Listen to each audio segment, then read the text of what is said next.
just think about this. This thing happened on Thursday. We got the first call at about 12:18. Thursday night, I think it was about 10 o'clock, we had a suspect in custody, and by last night we had the charges lodged. Great exceptional police work. Great testimony to the Amber Alert system. It worked perfectly.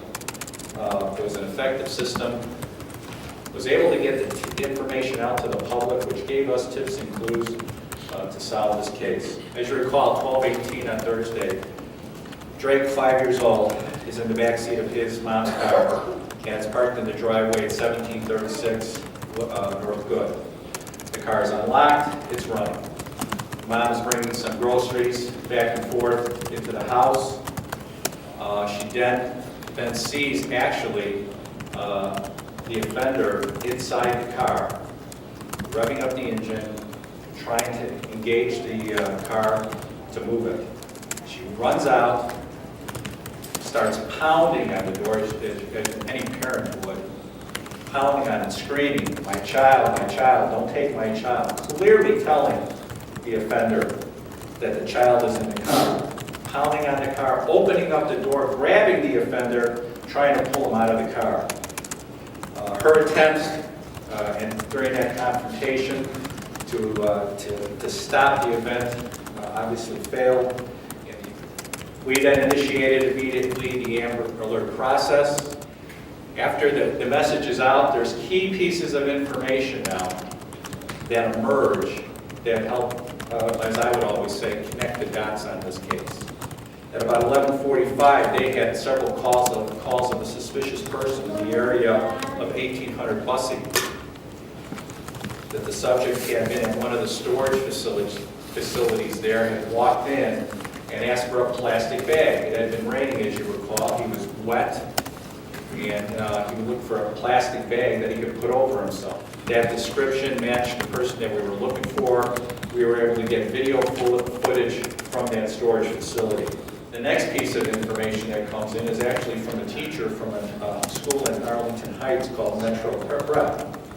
The teacher calls that a student that she had, matching the description, had left the school after a confrontation there earlier that morning. The student matched our description based on the information we have, especially the key thing that came out was the blue coat that looks like a Cubs jacket. We then put those pieces of information together and found out that the student lived in Evanston. Again, from the number of witnesses that we had now learned about, started getting tentative IDs on the offender and took him into custody on Thursday night. Mr. Fountain was with us and gave us a signed statement regarding his involvement in the incident. But generally, here's what we think happened. As a result of that confrontation with staff at the school, he left the school and then wanted to begin his journey back to Evanston from Arlington Heights. We were then able to track his journey back there. We know he was in Des Plaines. We were able to identify him there. We then have several witnesses that put him in the area of Dexter and Good. And then in that area, we know that he sees the vehicle where the vehicle is on Good. He sees that vehicle, he sees it running, and takes the opportunity to take that car. And then he does dump it in the area of Skokie. After he dumps it in Skokie, he then takes a bus to his home in Evanston. As I said, this case is a good example of how everything just came together. So I will entertain any questions that you might have. Do we know how he got to Park Ridge?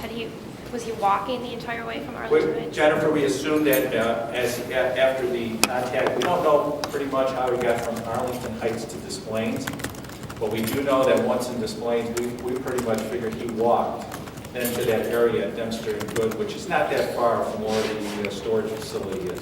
So when the vehicle was dropped, the child was still in the backseat? The child was still in the back seat.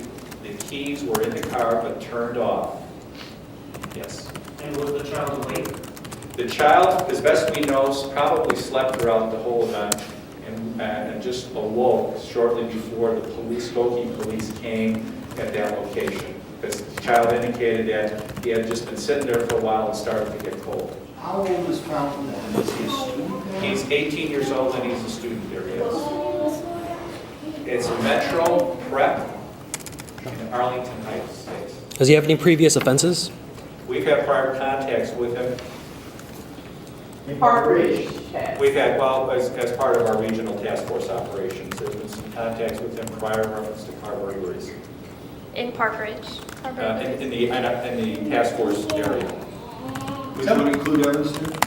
Yeah, What task force is that? North Ave, the burglary task force.